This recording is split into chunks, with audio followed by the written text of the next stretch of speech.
So shooting కి late గా ఎవరు వచ్చేవారు ఎక్కువగా? సెట్స్ కి లేట్ గా ఎవరు వచ్చేవారు? అనిల్ గారా, ధనుష్ గారా? మెయిన్ నమ్మం ఆయన ఎక్కడే నన్ను లేట్ అని చెప్తాడని ముందే ఇద్దరు ఆన్ టైం వచ్చాను. ఆన్ టైం వచ్చాను. కరెక్ట్ గానే వస్తారు. Okay, super. సో ఎక్కడ దొరకట్లేదు, నాకు ఇరికిద్దామంటే ఎక్కడ దొరకట్లేదు ఇద్దరు. ఓకే, సో మీకు ఇన్స్పిరేషన్ ఎవరు? ఇద్దరు చెప్పండి, ఇండస్ట్రీలో ఇన్స్పిరేషన్ ఎవరు? నాకు సమంత గారు అండ్ ఆలియా భట్ ఇద్దరు. వావ్. బికాజ్ సమంత గారిని తీసుకుంటే హంబుల్ బ్యాక్గ్రౌండ్ నుంచి వచ్చారు, చాలా క్యూట్ గా ఉంటారు, బట్ స్టిల్ మెచ్యూర్డ్ పర్ఫార్మెన్సెస్ చాలా బాగా ఇస్తారు. ఆలియా భట్ ఆల్సో అంతే. అంటే నేనంత మెచ్యూర్డ్ కాదు అని నా ఫీలింగ్. అంటే కొంచెం అల్లరిగా చైల్డిష్ గా చేస్తానేమో అని చెప్పేసి అక్కడి నుంచి మెచ్యూర్డ్ గా వాళ్ళ జర్నీని వాళ్ళు టర్న్ చేసుకున్న విధానం అనేది నాకు చాలా ఇన్స్పైరింగ్ అనిపిస్తుంది. నాకు ఎక్కడ ఆన్ స్క్రీన్ లో మీరు అమాయకులుగా కానీ అలా ఏం కనిపించదు, చాలా మెచ్యూర్డ్ గా కనిపిస్తారు. అదే పాయింట్, నేను షాక్ అవుతాను ఒక్కోసారి. నన్ను అందరూ చైల్డిష్ అంటారు, ఆన్ స్క్రీన్ చాలా డిఫరెంట్ గా అనిపిస్తాను నాకు. నేను పక్కన ఉన్న బంగారం విలువ గుండు బాబాయ్ కూడా తెలియదండి అంత వరకు. మీరు కూడా అలాంటి బంగారమే. ఓకే, మీరు చెప్పండి ఎవరు ఇన్స్పిరేషన్? లైక్ ఫిల్మ్ ఇండస్ట్రీ గురించి నాకు లైక్ ఆ కాన్సెప్ట్ గురించి చిన్నప్పటి నుంచి తెలిసింది మా పెద్దనాన్న గారు వల్ల. సో పెద్దనాన్న గారు మెయిన్ ఇన్స్పిరేషన్ నాకు. సో ఆయనలాగా ఓపెన్ గా యాక్ట్ చేయాలని నాకు ఇష్టం. నేను ఆయనలాగా చేయలేను, అసలు ఎవరు చేయలేరు అనుకుంటా, ఏ యాక్టర్ చేయలేరు అనుకుంటా. సో ఆయనలా ఓపెన్ అప్ అవ్వాలనే ఎప్పుడు నాకు ఉంటది. దాంతోపాటు వెంకటేష్ గారు అంటే ఇష్టం చిన్నప్పటి నుంచి, చిరంజీవి గారు ఇష్టం, ఇప్పుడు రామ్ చరణ్.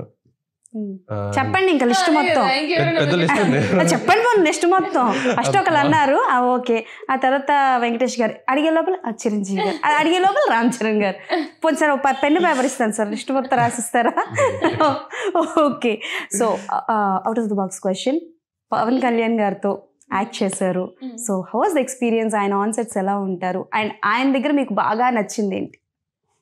నాకు నచ్చింది సింప్లిసిటీ అండి. స్టార్ పవన్ కళ్యాణ్ అంత రేంజ్ ఆఫ్ పర్సన్, అంత సింపుల్ గా ఉండి అందరితోనూ, అంటే కొంచెం మొహమాటం ఉంటుంది సార్ ఆబ్వియస్ గా, అంటే కొంచెం తక్కువ మిత భాష అంటారు కదా, కొంచెం తక్కువ మాట్లాడతారు, బట్ స్టిల్ తను ఎవ్రీవన్ ని రెస్పెక్ట్ చేసే విధానం చాలా బాగా అనిపిస్తుంది. ఎంత ఎదిగినా ఒదిగుంటారు అన్న ఫీలింగ్ ఉంటుంది అనమాట. అంటే వాళ్ళని చూసి చాలా నేర్చుకుంటాం మనం లైఫ్ లో. సో అలాగా నాకు లైఫ్ లో బెస్ట్ ఎక్స్పీరియన్స్ అండి. Okay, and one more question, Vakeel సాబ్లో there are so many scenes కదా ఆయన కాంబినేషన్లో ఉన్నవి. First one is very aggressive అయితే, ఒకటి ఫైట్ సీన్, ఇంకొకటి కోర్టులోని ఆయన కుర్చీ తన్నే scene. So the most memorable ఏది అండ్ మీరు ఒరిజినల్గా గూస్ బంప్స్ వచ్చిన సీన్ ఏది సెట్స్ లో? నాకైతే ఆ సెట్స్ లో కోర్ట్ రూమ్ సీన్స్ లో ఆ కుర్చీ తన్నేది అదంతా వెరీ స్టైలిష్ గా, చాలా ఈజీగా చేసేస్తారు అనమాట. నేను అనుకున్నాను ఇది ఎలా చేస్తారు అసలు, కొంచెం టఫ్ కదా అని అనుకున్నాను, బట్ వెరీ ఈజీగా చాలా స్టైలిష్ గా చేసినట్టు అనిపించింది. సో అప్పుడు నాకు గూస్ బంప్స్ అనిపించాయి. Single take or single take? Maximum power star Pawan Kalyan గారు అక్కడ. ఓకే, సో ఇఫ్ మీకు యాంటాగనిస్ట్ చేసే అవకాశం వస్తే ఏ హీరోకి చేయాలనుకుంటారు? అంటే నాకు విశ్వక్ సేన్ కూడా చాలా నచ్చుతారు. విశ్వక్ సేన్ చాలా బాగా నచ్చుతారు. సో ఆయనతో వర్క్ చేయాలని ఉంది నాకు. అంటే నాకు పర్సనల్ గా తెలీదు విశ్వక్ సేన్, కానీ పర్ఫార్మెన్స్ చాలా బాగా చేస్తారు. సో ఆయనతో వర్క్ చేస్తే ఆ టెక్నిక్స్ కూడా తెలుస్తాయేమో కదా అని. సో పెద్ద స్కెచ్. Okay, anyways